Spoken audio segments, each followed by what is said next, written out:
Palendray menaratsika rehetra aminaran'i Jesosy amty andron'io ity atsika izay tonga eto amin'izao présidentiel zao io kanefa ho an'izay manaraka mialalan'ny tambazotra ihany koa tafiditra ao anatin'izany ireo rahalasaina bavy rehetra ny amin'ny faritra izay miara vavaka dia miara mijery direkta takizay ihany koa ny any ivelany any andafin'ny rika any manana fotoana manokana toy izany ihany koa fedana ny tompo ho atsika rehetra. Salama tsara daholo ve tsika? Mbola ho ianao sa mbola sahirakirana? Moto faharoa toko fahatelo no anomboantsika azy. Tsara ihany mana baiboly taratasy mba mampiasa toto. Telefônina tonga dia jerena fotsiny. Timoty faharoa dia vaketsika ny toko fahatelo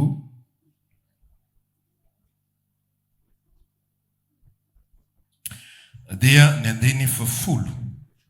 Timoty faharoa toko fahatelo andiny fafolo toy izao afaka ny teny aminaran'i Jesosy. Famporisihana an Timoty androso tsara araka ny efa nataony ihany.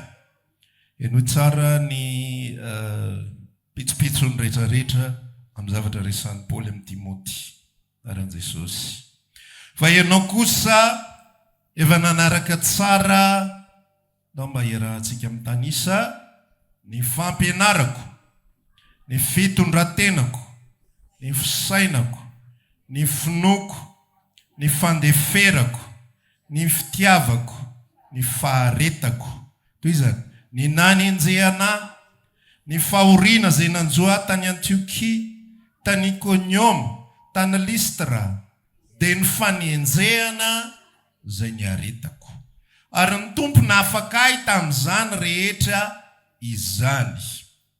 Eny izay rehetra teo velona amin'ny toe-panaraka n'Andriamanitra izay ao amin'ny Kristy Jesosy dia enjehina. Amen. Manaraka Mateo toko fadimy.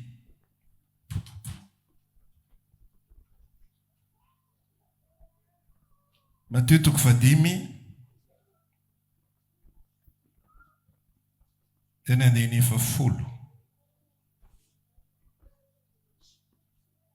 Mateo toko fadimy ny andiny fafolo. Sambatra izay enjehina noho ny fahamarinana fa azy ny fanjakan'ny lanitra. Sambatra ianareo raha tsy ny olona dia enjehiny dia asiany izay teny ratsy rehetra itenena ny lainga anareo noho ny amiko. Mifaly sy miravoravo ianareo fa lehibe ny valim-pity anareo any an-danitra. Fa toy izany ihany no nanenjehany mpaminany izay taloha anareo. Asan'ny apôstôly toko fadimy.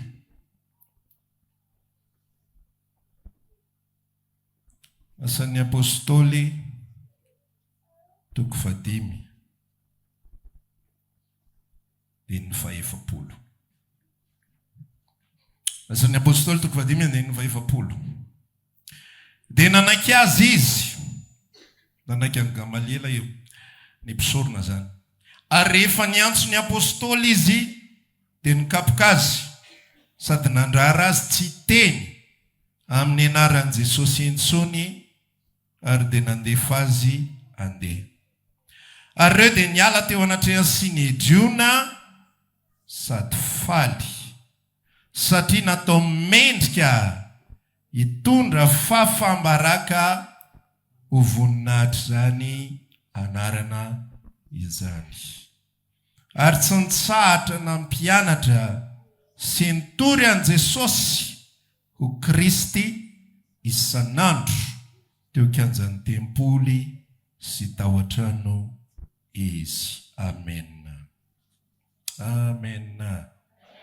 Tovy amen na tsy dia mampahery be ary le afatra.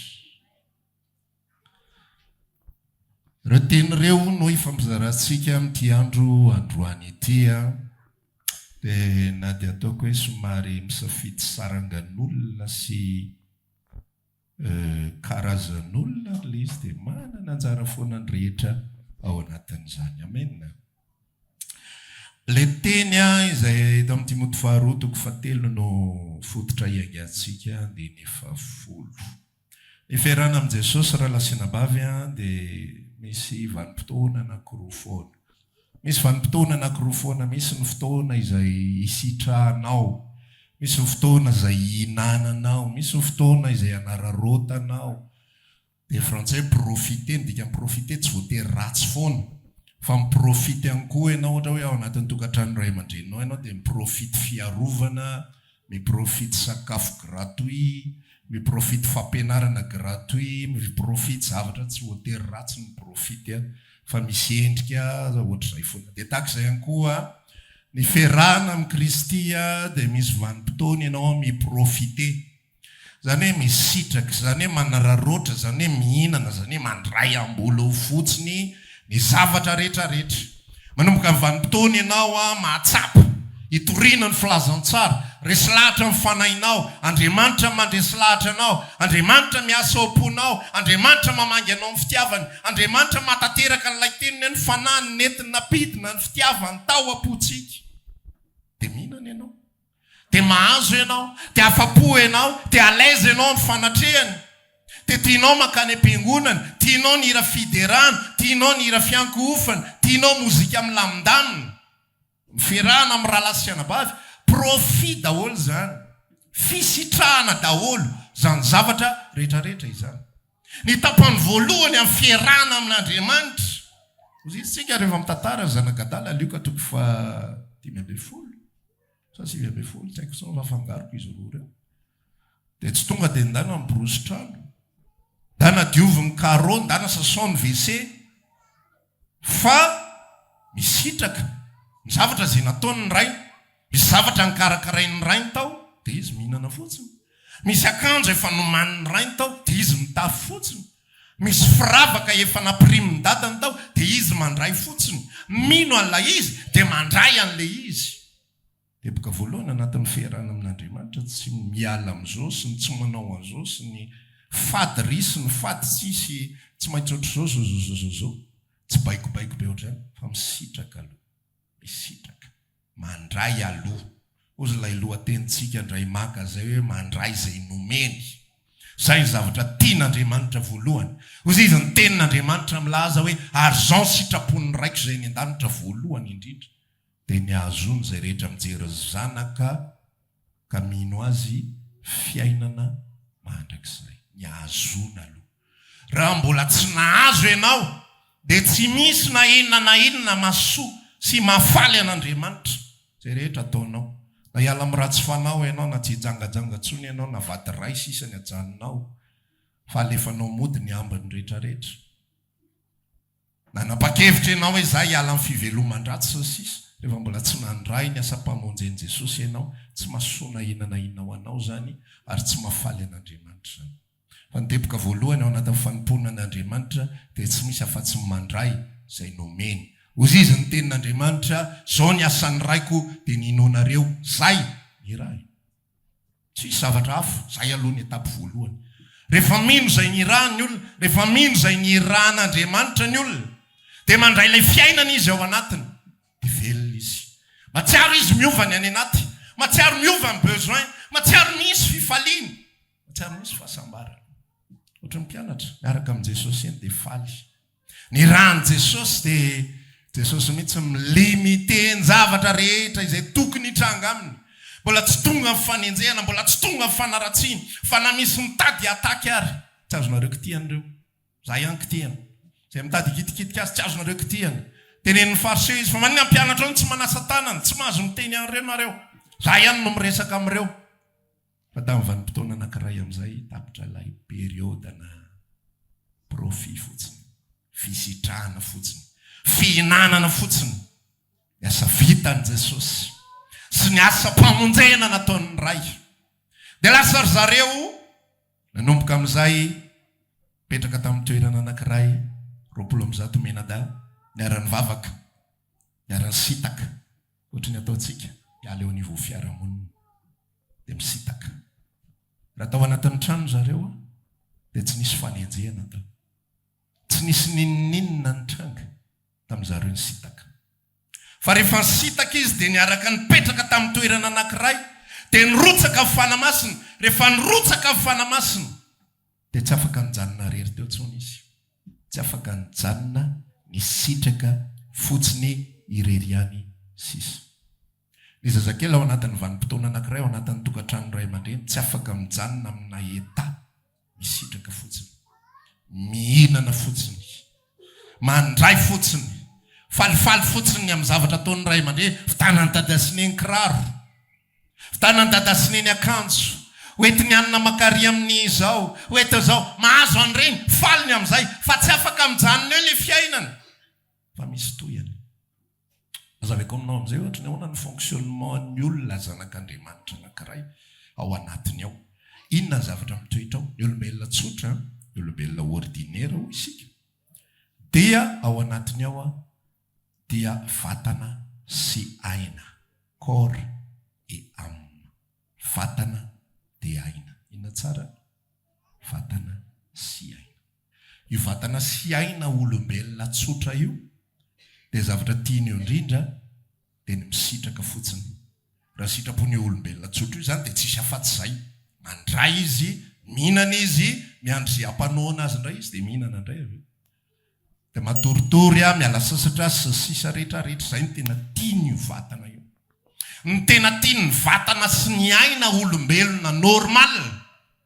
dia ny aina tsy misy raorao milamina be tsisy manaratsy tsisy manospotaka tsisy manao nininona contre anao fa miara-mirona aminao daholo zao tontolo zao tsara ny andro na ratsy ary ny andro dia manaraka azay olona rehetra tena tsara ka tiany olombelona zany hoe rehefa miteny izy dia oui monsieur oui madame eny tompoko tena zany mihitsy marina mihitsy nye zany teneninao zany ianao tsy tia lalana marina na diso ny teneninao fa miara-mirona aminao ny olon-drehetra dia zay ny tianao zay normal amin'ny olombelona rehetrarehetra fa rehefa nateraka indray ny olona osy pasteur manatsoa teo dia mahazo mahita fanjakany lanitra izy dia rehefa teraka indray ny olona dia misy natao hoe fanahy mahazanaka ao anaty ny ilay olona fanahy mahazanaka izay atsoantsika hoe abara io misy karazana olona zany miantso hoe raha io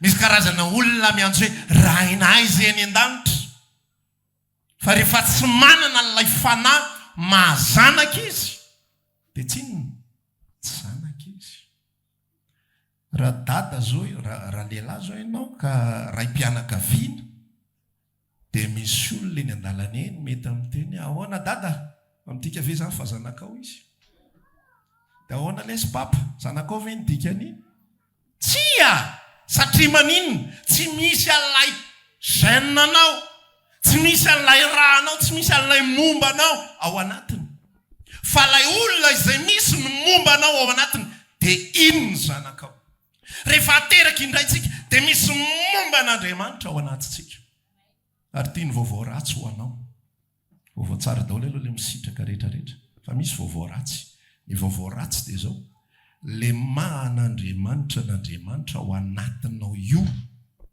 ny fifaliana ho azy dia tsy le zavatra mafaly ny olombelona rehetra le miara-mirona ny zavatra rehetra miara-manaiky ny zavatra rehetra mandeha tsara ny fiainana miditra tsara ny vola manaiky anao daholo ny olona manaja anao daholo ny olona fa le fanahy mahazanaka izay ao anatinao io ny mampahalaizy azy sy mahavelona azy rehefa manohatra azy daholo ty vahoaka ray manontolo ity dia sambatra be izy ao anatinao zay fandehan'io fanahy mahazanaka io rehefa manohatra ny ao anaty dia sambatra izy ao anatiny ao rehefa miteny ratsy ny any ivelany dia misy fifaliana ao anaty le miteny ratsy le provocation na le miteny ratsy ataoko zany zay mampiteny ratsy andreto ataoko zay matezitra nyreto fa zay zany mahafaly ndraiky zay natra tsy zay le izy fa jerenao tsara le asan'ny apôstôly zay mivakitsika teo 5 fa rehefa nanohatra n'ilay Jesosy velona tao anatiny reto mpianatra ireto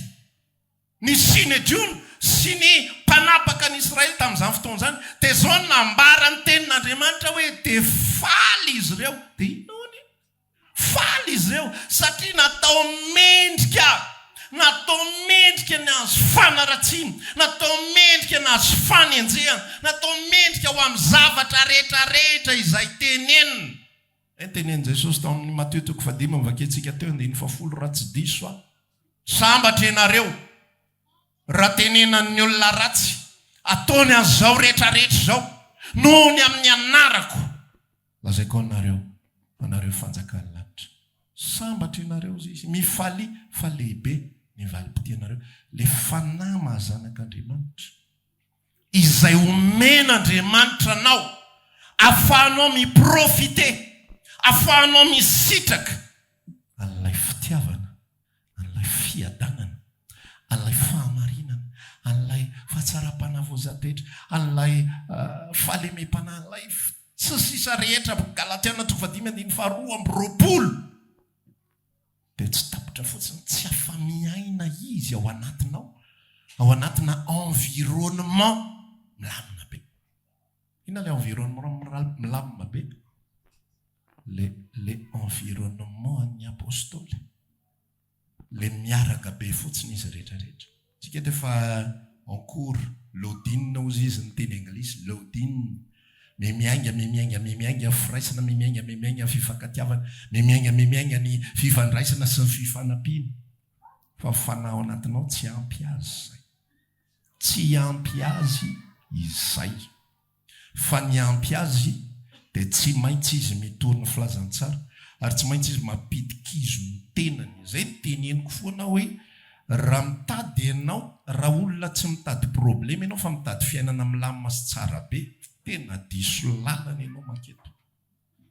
Tena mialatsiny fa zay mihitsy ny afatra ty, ny afatra ny fiangonana hafa tena tonga soeto ianao, tena tahin'Andriamanitra ianao raha ho avy eto, mahazo fitahina be ianao.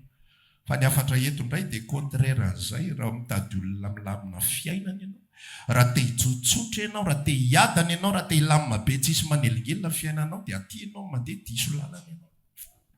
Satria manino ny eto dia nizaraina aminao, dia le fanala izanak'Andriamanitra izay hitondranao amin'ny fifaliana ara-panahy, fa tsy fifaliany nofo, tsy fifaliany vatana, tsy mampilamina ny saina raha nofo, tsy izany. Ny positivisme no mitondra ny fifaliany vatana, no mitondra fifaliany saina fotsiny, dia atao izay rehetrarehetra mampilamina. Sy ny lalana rehetra ity atao dia ity azala korotana, dia ity atao votrozao, dia ity atao votrozao, dia milamina ny sainao amin'izay, dia tsy stressé ianao. Fa filazany tsara contraire an'izay zavatra izay.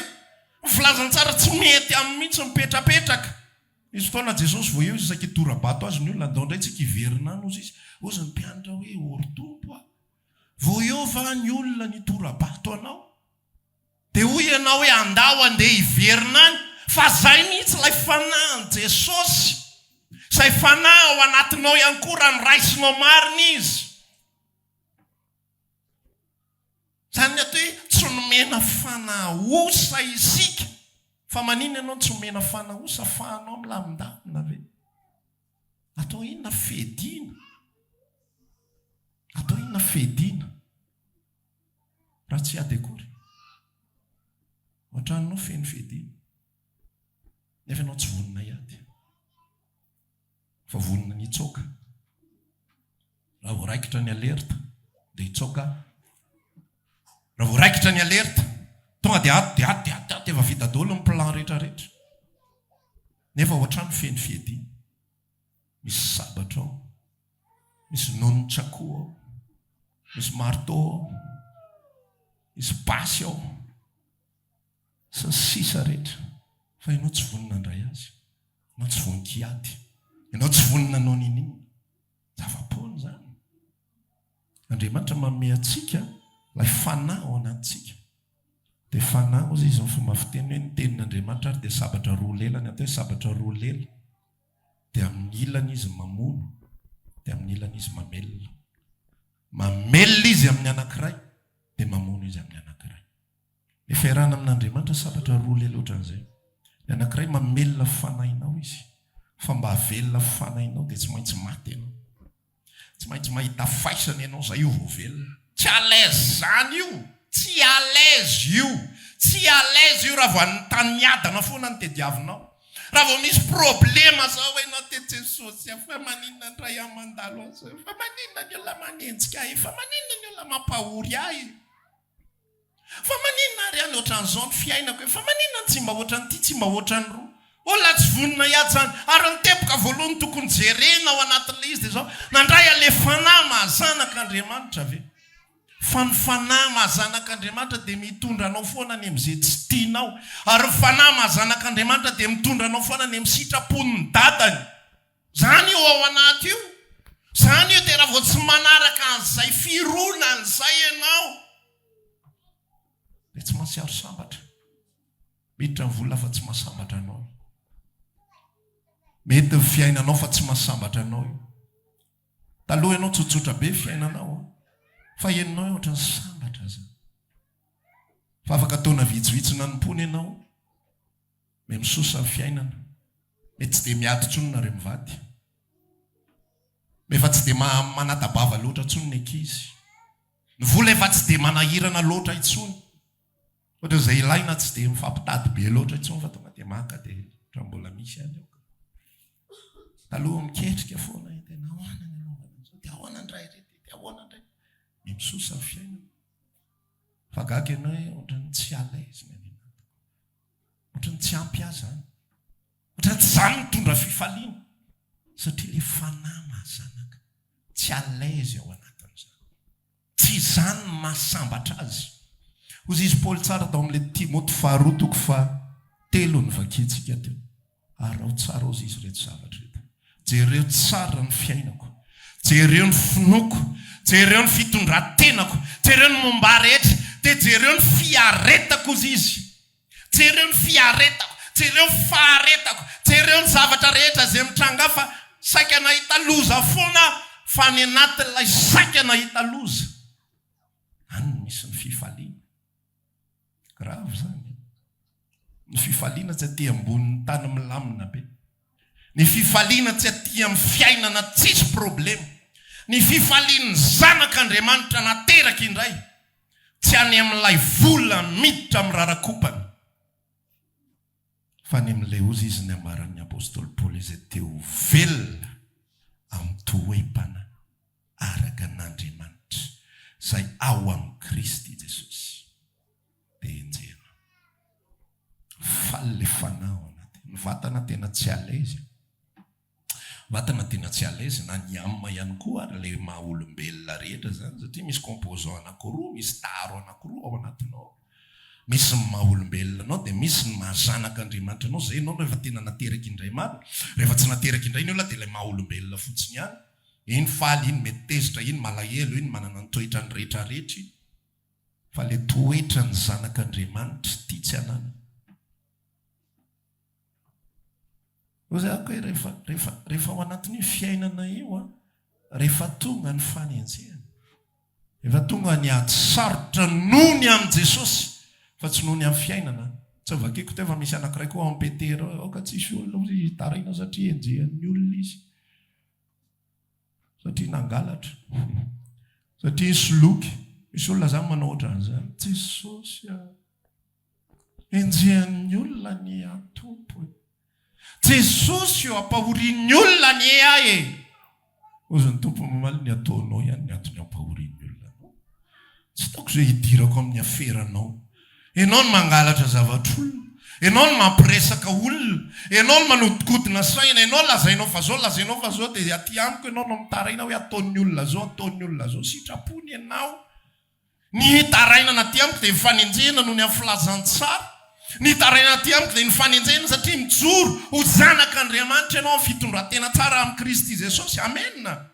Zany ny taraina ao amin'Andriamanitra, ary zany no mendrika anenjehana antsika, ary zany mahafaly ny fanahin'Andriamanitra sy ny fanahy mahazanak'Andriamanitra ao anatintsika.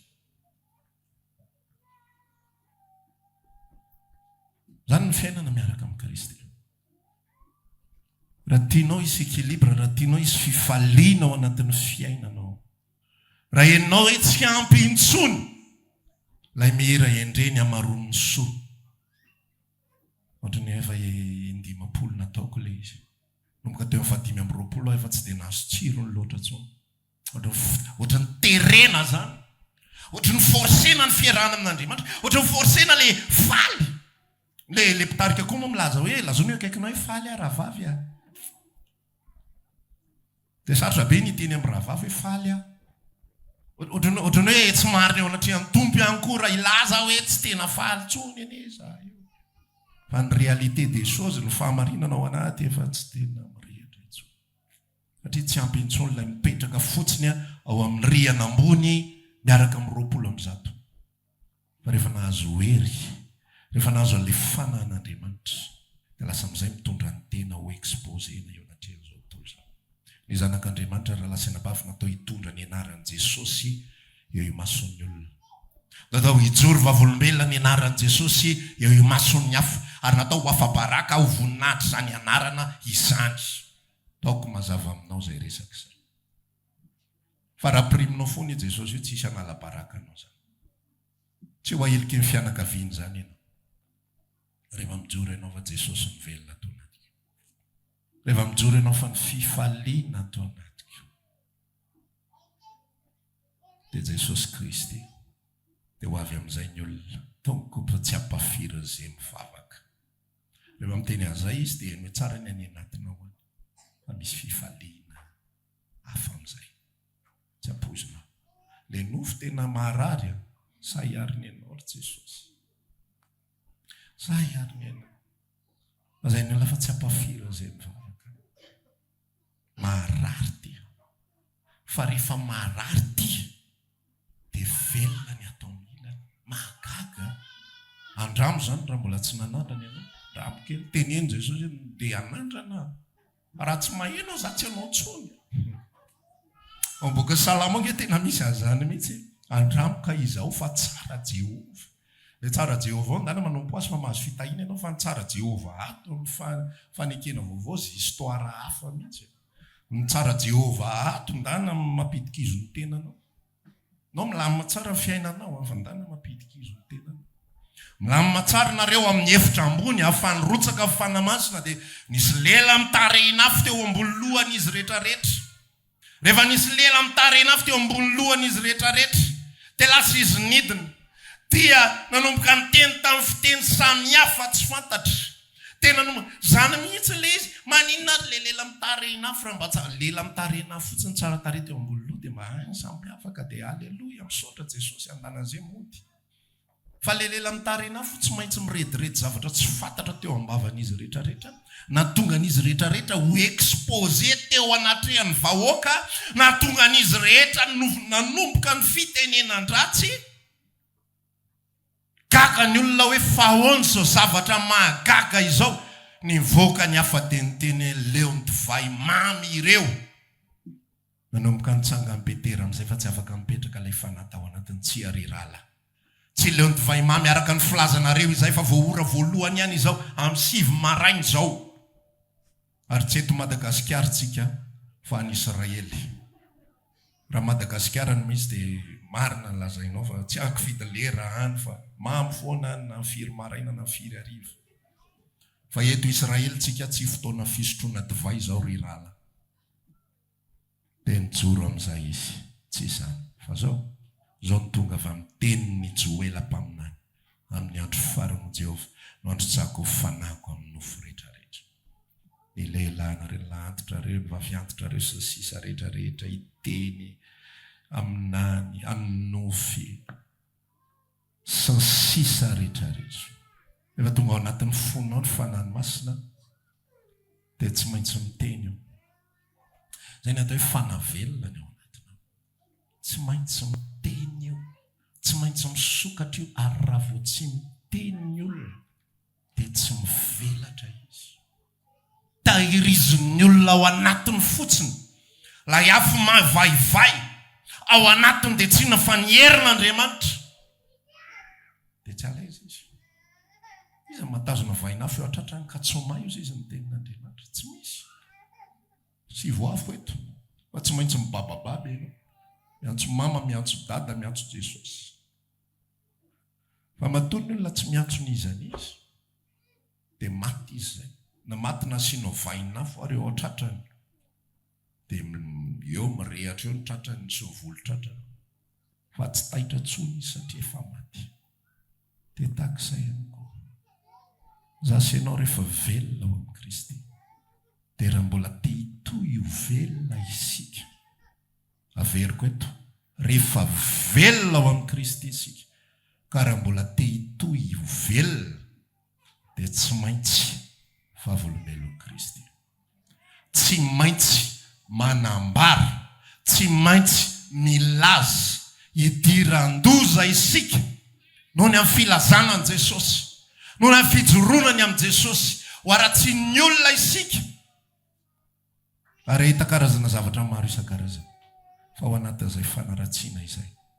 Ao anatin'ny faniliana anao. Ao anatin'ny fanaovana menasy anao.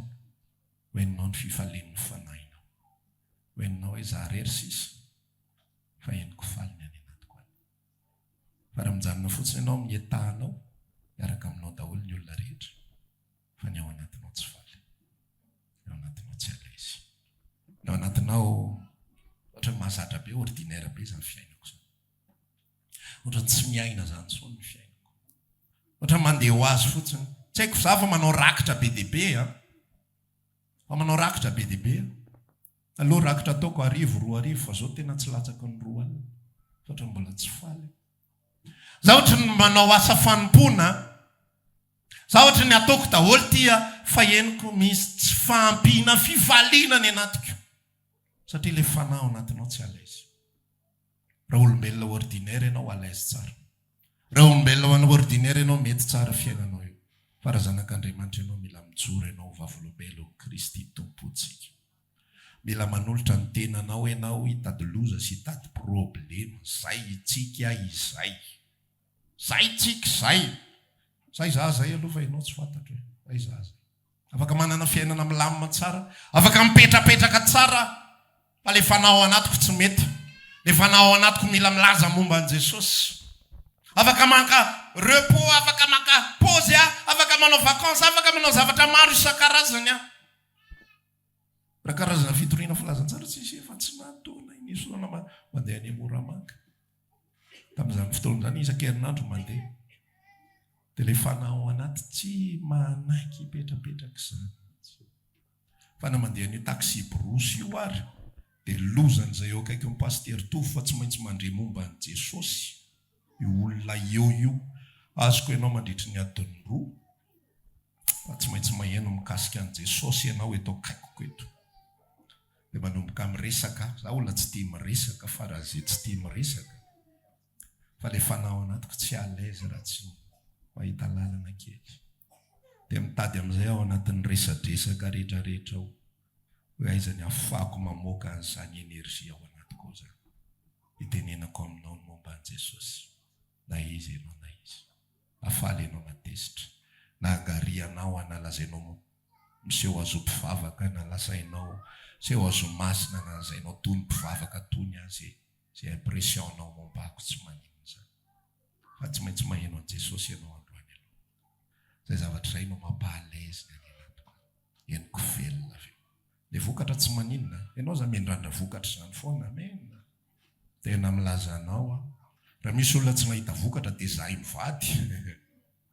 Raha misy olona tsy nahita vokatra dia izahay mivady. Mifampiresaka izay hoe tena mba efa be izay vitantsika izay. Fa le be vita mbola tsy manaiky mihitsy le ao anaty. Toy izy foana fa tsisy an'izany be vita izany dia hipetraka. Tsisy an'izany. Mandeha mitory ny filazany tsara rehefa lady arivo izay tsy matoritory izany fa tsy mipetrapetraka malaza mandeha mitory filazany tsara amin'ny hôpitaly Girard. Dia mitory amin'ny olona tsy fantatro tsony fa raha nikajikajy vitsivitsy tsy hainay moa izany manisa lizy fa ny ahafahanay manisa lizy fotsiny zara CD izay tamin'izany dia nisana CD ny anisana hoe firy vizity vita. Fa tena CD 500 ny voazara tamin'izany fotoana izany. Fa retour 0. Fa efa 0 zao le retour le fanao anaty tsy manaiky any ndanandray nako le teo ary tsy hita zay vokatrako ndanandray. Tsy alao hoe mampetraka aloha dia miandry satria izay raha teo ny ambaran'ny tenin'Andriamanitra misy fotoana mafazana dia misy fotoana hitsinjana. Ka zay efa nantanteraka le teninao ndana mamafy.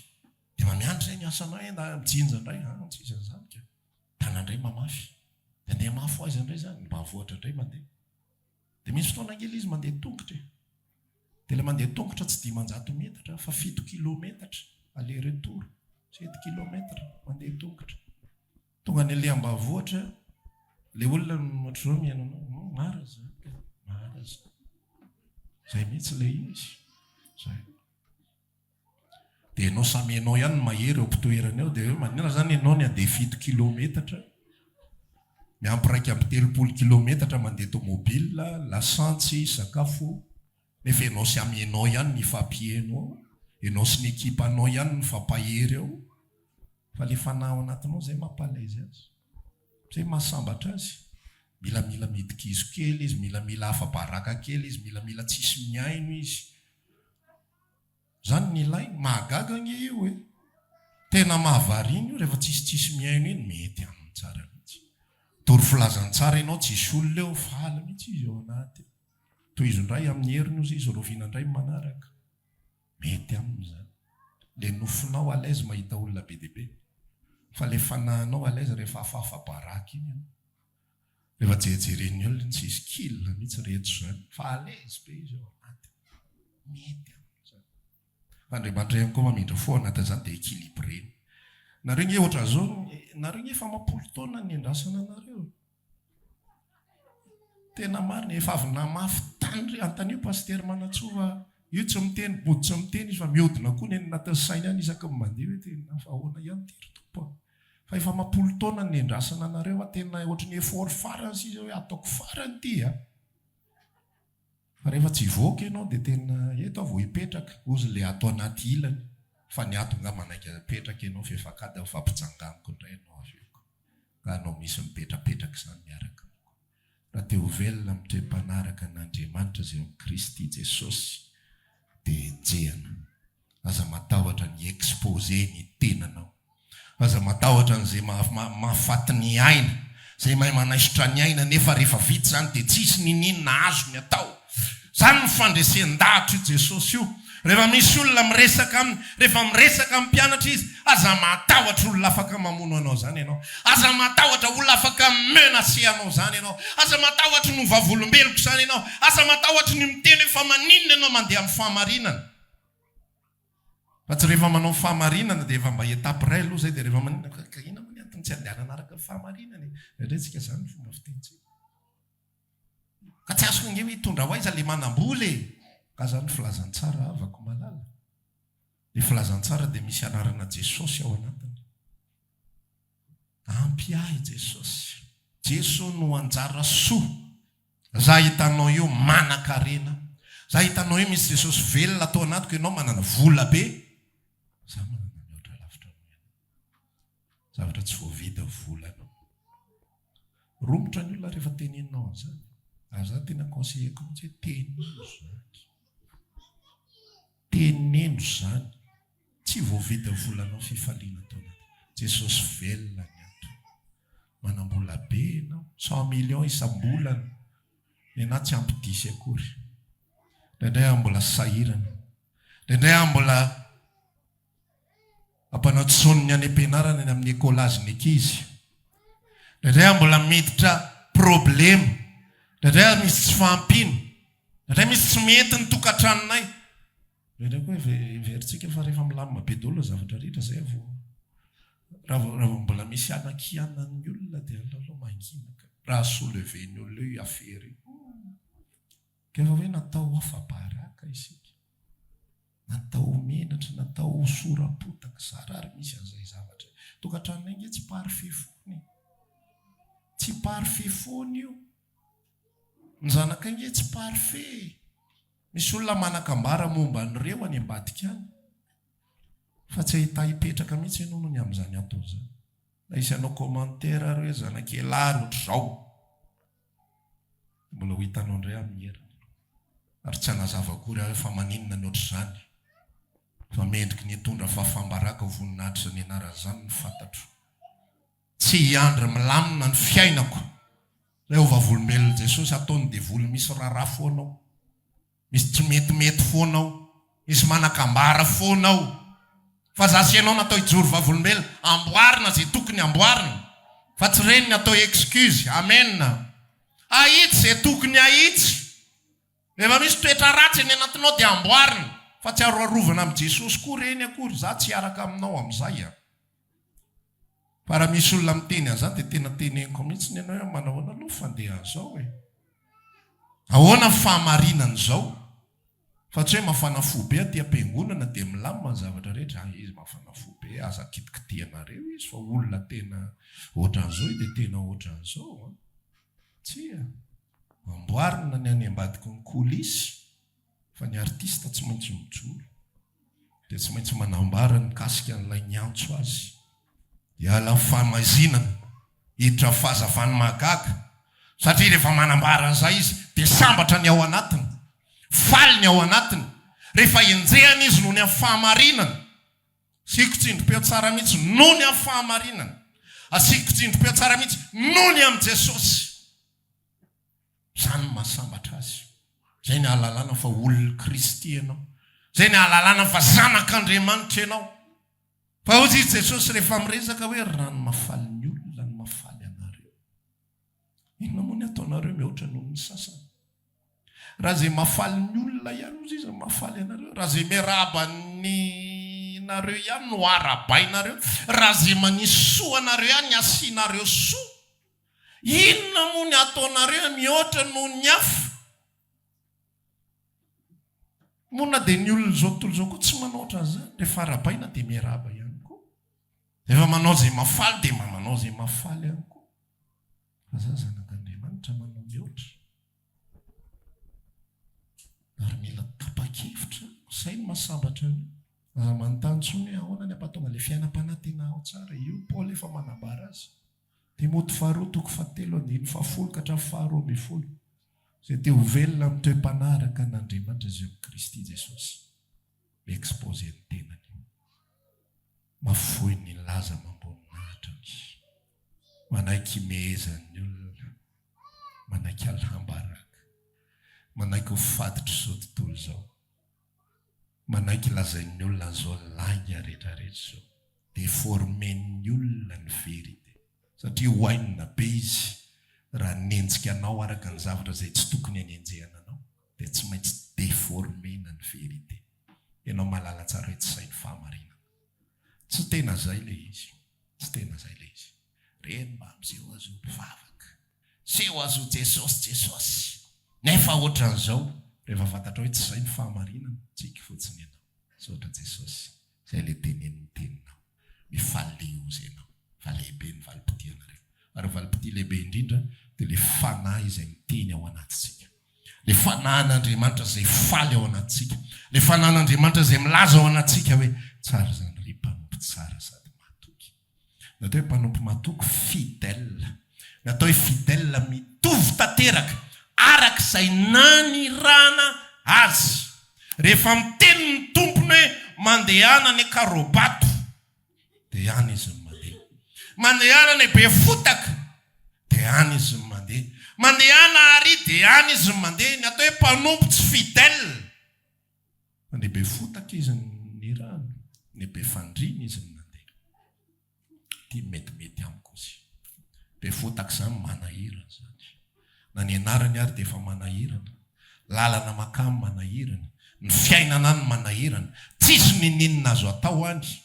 Ty be fandrina milamindamina. Amin'ny anarany be fandrina. Naondray sahirana mitady. Aty mihira tsara sambatra Jesosy manana anao. Tompony hery. Ampy any fitiavanao. Ampy any finoko anao.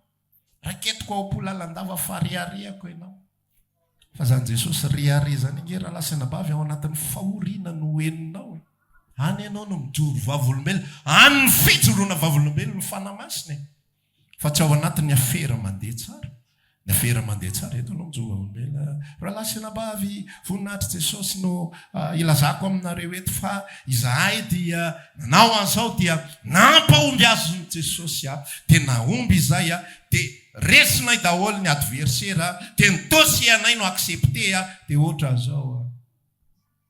Vita izay amenina ny tehaka ao anao ny olona fa ianao ny aminao ao anatinao. Faly ve ilay mahazanak'Andriamanitra anao. Fa sako milaza aminao fa 1000% tsy zany mafaly azy. nofonao ny faly. Voasoaso le maolona anao, le corps et âme manao afa-po, fa le esprit tsy amin'izany tantara zany aozy izy, anao rery zany. Antsoantso ianao voninahitra ho an' Jesosy sisy fa tsy any ny anahy. Ny anahy ianao manaiky hijoro noho ny amiko, ianao manaiky fanenjehana, ianao manaiky fanaratsiana, ianao mijoro fahamarinana, ianao mijoro amin'ny sitrapoko, dia ianao toerin'ny olona noho ny amin'izany zavatra zany any any fifaliako. Izay rehetra teo velona amin'ny toe-panahy araka an'Andriamanitra izay ao amin'ny Kristy Jesosy dia enjehana. Ny fiarahana amin'i Jesosy amin'ny fifalian'ny fanahy, tsy any amin'izay mahasambatra ny nofo, tsy any amin'izay mahafaly ny teny, tsy any amin'ny fahombiazana, tsy any amin'ny lalana mety be, tsy any amin'ny lalana misosa, fa any amin'ny lalana misy fanoherana, any amin'ilay vohotsokotsona foana ny any anatiny. Eninao ny any anatinao any reraka indraindray, mahazo reraka. Eninao ny vatanao mety malahelo indraindray. Ianao moramora zany migadra zany noho ny amin'i Jesosy. En plus ianao manana 8 cm amin'io, fa ianao manaiky ho gadray. Zany tantaran'io Paoly io, olo-pirenena Romanina, olona be voninahitra. Fozy izy rehefa miresaka amin'ny Filipiana 4:7 izy ataoko tompony ige dia ataoko taimboraka. Fozy izy rehefa miresaka amin'ny Koritianina 1:7, zaho ny olona afaka ny amin'ny olona rehetra, fa tolotro ho mpanompony rehetra indray ny tenako, satria any mahasambatra an'ilay fanahin' Jesosy atao anatiko, any mampibitaka an'ilay fanahin' Kristy atao anatiko, fa tsy any amin'ny confort matériel, tsy any amin'ny filaminana. Isy fotoana Paoly tsy haiko reraka angamba izy, mafimafy nga maniadina, izy izay mangatao azy izy mivavao amin'ny ilaminan'ny tany, fa rehefa milamina ny tany dia mba afaka mitory filazantsara ihany koa tsika. Timoty 1 izy milaza an'izay, fa ny ratarapen'ilay izy atao amin'ny Timoty 2 dia ozy izy hoe zay aloha ilay nofo hoe mba mitady izay ilaminan'ny tany, mitady izay hampisosa amin'ny filazantsara, mitady izay hampilamina, fa ilay fanahy kosa miteny ao anaty tsy zany ka, tsy zany. Rehefa milamina be ty vatany ty dia tsy mandeha amin'ny laona ny fianam-panahy. D'accord ve ianao sa tsy d'accord? Raha tsy d'accord ary ianao zay fa marinana re. Rehefa milamina io vatana io, tsy alaiza ny fanahy. Fanandramana tsotra, rehefa voky be ianao, tena voky be mandehana mariazy, tsy mandehana moa fa rehefa mba misy manasy. Voky be ianao dia ndana misitaka 500 metatra, dia aforeto ny lohalika dia mivava. Dia ataovy ilay tenenin'ny paster Manatsoa izay nateraka indray dia mahazo mahita amin'ny fanjakan'ny lanitra, mahazo miditra dia ndana miditra raha entinao raha tafiditra io, fa tsy tafiditra io Jesosy.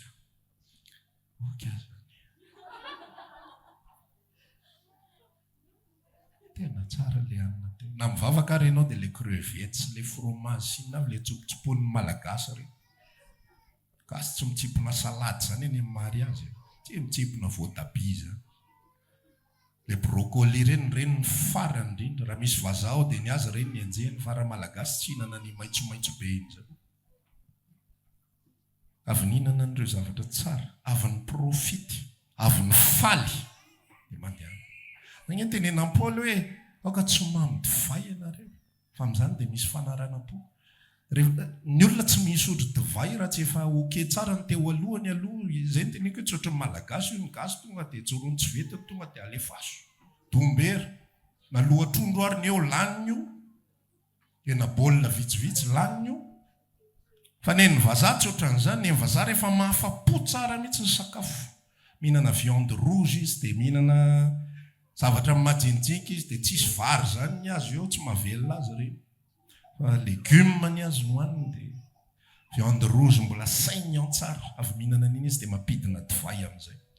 fafenona milaza n'le famenoana farany amin'izay le tena hoe mivalapatra ny amin'ny fiainana fakafizana fiainana dia iny mihitsy milaza iny Paoly aoka tsy mamity fa ianareo fa amin'izany misy fanarana po fa aoka ho fenoana ny fanahy ianareo ny fafenoan'ny fanahy tsy any amin'ny fafenoan'ny nofo tsy any amin'ny filamina mpiainana no misy ny fafenoan'ny fanahy lazanao an'izany ianao afaka manana zavatra maro fa ianao mila milimite ary ianao mila mametraka fa tsy hoe za-panankarena dia zazany tsy profite tsy hoe miprofite ianao meny tompo ianao dia miprofite ianao fa ianao mihitsy manapa-kevitra hoe za vavolombelon'i Kristy za tsy hainao tahaka ny Josefa avy any Arimatia mpianatra Jesosy any amin'ny miafina dia efa misy ny appel dia teniny Jesosy ho avy izy hoe tsy miala fa eo foana izy présent tonga fotsiny rehefa milamina fa ianao mpianatra Kristy amin'ny vanim-potoana rehetrarehetra vavolombelon'i Kristy dia ho hitanao fa alaizy ny fanahy ao anatinao sambatra ny fanahy ao anatinao satria maninona ny expose ny tenanao ianao fa tsy miaro ny tenanao zany atao hoe mandany tena zany atao hoe mitondra ny azo fijaliana isan'andro zany atao hoe manaraka ny Kristy rehefa manaraka ny Kristy dia misitraka amin'ny présence Kristy amin'izay sitraka ny fifaliana izay omeny sitraka fiadanam-po izay omeny fa rehefa tsy vonona amin'izay dia tsy misitraka ihany koa ny ao anaty dia olombelona tahaka ny olombelona rehetra tsy mafaly zany ny atao amin'izao tontolo izao ao anatin'ny saina fotsiny io ny mafaly anontany io ny mpanan-karena be rehetrarehetra izay mahafantatra ao raha mba mahafantatra ianao masambatra ve manana ny tono hoe fa ry zareo samy mpanan-karena raha dia fampilaza hoe ianao na mana tômôbila 50 ary ray any ny azonao taingenana fa tsy mara zany manana tômôbila 50 fa ray ny azonao taingenana ny ambony sofera no mitondratondra azy io tsy maintsy entinako sy mba ho azy io raha vao tsy hoentina dia sofera no misitraka an'le izy ianao mandeha arivo ho vadin'ny Solomona fa tsy haiko hoe firy tamin'ireo ny profite tena sarotra be zany calendrier spécial mihitsy zany tonga dia mila kajiana mio ary ty fa veriny indroa ny hafa mbola tsy tao mihitsy fa ho Solomona ny resaka hoe zava-poana sy misambotrivitra ny zany rehefa azoko izany rehetra zany zava-poana sy misambotrivitra dia ohatran'ny ihany koa za sy ianao zanak'Andriamanitra ho azontsika ny zavatra rehetra fa hoeninao fa pokaty zany ary hoeninao fa lasa miverina tahaka an'ilay izao tontolo izao sy le jentilisa eo akaikinao ianao taloha ianao afaka nyrehare hoe za manana ny tsy ananana zao ianao manana ny ananana fa lasa tsy manana n'le anananao fahintsony ianao azonao ve le resaka lasa tsy manana n'le anananao fahintsony ianao satria manino lozanao ntsirritra n'le ananany lozanao nangatabavaka ny amin'le ananany ny zanaka tsy mitondra fifaliana mihoatra no izay eritreretintsika zany anaty saina ianao tsy manana fotsiny dia atao anaty saina zary manana zazaka ataoko ohatry ny sary-bakoly dia hivitanako an'ity akanjo rehetrarehetra ty dia asiako kiraro kely ty za tena mety tsara fa ataovy tonga eo any ny aretina andohanao be dia be ny tena mavesatra dia petit plaisir kely fotsiny asiany eo za mifo amin'ny roa maraina miantsoantso be tsy mety tsy hitanao izay anaovana azy mena nono tsy mangina tsy hitanao tso soloana jerena parasy tsisy parasy ao inona ary mampiogaoga nyity za azy ty zay niteraka voalohany tena tsy mifampiresaka izay vaty fa tena mieritreritra mihitsy hoe tena raha ohatr'izao nitaiza aloha ray dia ampy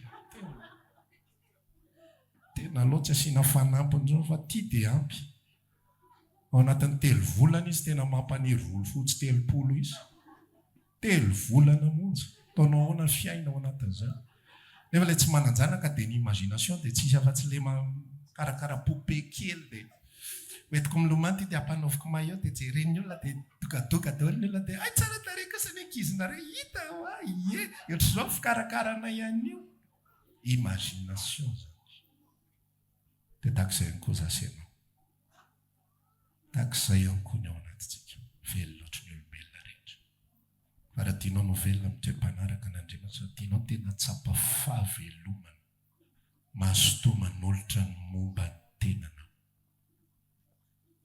Mazotoa manolotra. Jesosy tsy atahotra vavan'ny olona intsony manomboka izao. Jesosy tsy atahotra ho aratsiana intsony manomboka izao. Jesosy hitady opportunité, tsy hoe sokafo anany opportunité. Ilay mantsy vavakolona fetsifetsy sokafo tompo, sokafo maso. Sokafo ny maso ny fon'ny olona Jesosy. Atao vitan'ny olona Jesosy fa velona atao natroka ianao, aiza koa nisy azy zany. Tsy maintsy misy hetsika ataonao zay vao hitan'ny olona fa vela aiza ohatra nijery raha fijeriko anao zao tena voninahitra Andriamanitra. Tena hitako manana ny Jesosy raha zao pôzipôzy. Le fiaokonao volo fotsiny dia efa hitako hoe misy Jesosy ao anatiny. Fiaingonareo raha napafy tena hita hoe olafy. Le fomba fiteninao miangolangola iny tsisy an'izany. Les gens d'urbaine zany. Miexiste zany. Ary raha miexiste ary zany ray ao anatin'ny ray tapitrisy. Ary mindray mandeha ao anatin'ny tontolo-piainana rehetrarehetra. Fa mba ahafahanao milaza ny amin'i Jesosy dia tsy maintsy mi-expose ny tenanao. Tsy maintsy miteny amin'ny olona ianao. Ary le fitenenanao amin'ny olona tsy hoe nareo sy ny sigaranareo io tsisy Jesosy zany. Matezitra olona fotsiny zany na mampiteny azy fotsiny fantatro ny izany, fantatro ny izany. Fa tsisy idiran'i Jesosy zany. Fa tsy maintsy ianao no manolotra ny tenanao. Tsy maintsy ianao no miresaka. Tsy maintsy ianao no mamaky lay. Ary ny problema atao anatin'ny filazantsara dia izao. Tsika no mena fahamarinana tsy samy teny. Fa misy olona hitantsika mitetytrano reny, hitanao tsy mandeha amin'izay loha ny zavatra teny eny. Fa tsy maintsy mandodona foana izy. Afaka mba mizara fampianarana ve zahay? Efa vava tsy vava ny azony reny. Izy ilay pataloha maintimainty reny ihany koa dia lobaka fotsy. Fa fanaratsiana tsy fanaratsiana ny azony reny. Fosa. Fa verina foana izy. Dia ianao misy Jesosy velona ao anatinao dia ianao tsy samy mampiseho. Où va le monde? Dia ho aiza ary ty fiainany ty? Raha isika izay manana afo, mampirina ny ambany vata famarana. Dia ilay olona izay tsy manana afo, na manana afo tsy izy, ny azony ireny aseho. Dia hitaraina ve tsika rehefa ve tsisy fahalalana an'Andriamanitra zao tontolo izao? Hitaraina ve tsika rehefa ve feno sandoka rangahy eto amin'ity Madagasikara ity? Ianao mena an'ilay tena izy, tsy mijoro manao ninina normal be raha feno sandoka. Manao inona zany ianao par rapport amin'ilay feno sandoka, hitanao hoe sandoka io. Dia ianao nefa tsy manao ninina. Ianao nefa tsy mitondra an'ilay fahazavana. Sasa ianao mila mijoro. Mila tsy matahotra intsony isika. Mila mitondra an'ilay velona ao anatintsika isika. Dia ho enjehina isika, ho aratsiana isika. Asaina an'izao anarana rehetra izao isika. Fa mifefarany izay zavatra iray. At the end of the day, hozy izy ny anglisy. At the end of the day. Mifefarany izay zavatra iray. Ianao sambatra be ny ao anatiny. Faly ianao. Toy izay ianao rapitsondray ny fotoana. Rapitsondray tamany ianao. Pitsondray. Raha afaka pitsondray. Dia rehefa tsy manao indray ianao ary ny tsy alaizy. Lasa tsy velona indray ao anatinao rehefa tsy manao eny. Izay sitrapon'Andriamanitra. Izay ny lalantsika zanak'Andriamanitra. Tsy miprofity fotsiny. Tsy misitraka fotsiny. Fa mizara. Mampiseho ny tena. Mizara amin'ny olona. Tsy maninona izay teninany ianao. Amboary izay tokony amboarinao anatin'ny fiainanao. Fa tsy izany ny atao excuse. Amen. Vavakitsika. Tsy haiko raha manakambara amin'ny tompo ianao fa. Saotra Jesosy fotsiny averimberina rehefa tsitsy ambany. Fa hivavakitsika aloha. Fa hitsangana dia hiresaka amin'ny tompo androany. Ianao fa nisy nambarany taminao na izany na tsy zany. Raha ohatra ianao ka mbola tsy tena nahatsapa ny asan'ny tompo, ina moa no tantarainao eo fa resahan'ny tompo androany mba dia hatsapa fiainanao. Fa tia heno ny asanao any anatin'ny foko mba dia ko ho velominao ny any anatiko any. Raha maniry ary hivavaka aminay ianao dia tongava ary isaky ny alahady amin'ny 7 ora sasany, ny talata amin'ny 12 ora sasany, ny alarobia amin'ny 12 ora, eny Antsahamanitra 100 metatra ambany fijerena fety, trano Gribege amin'ny ankavian-dalana. tongava sotoko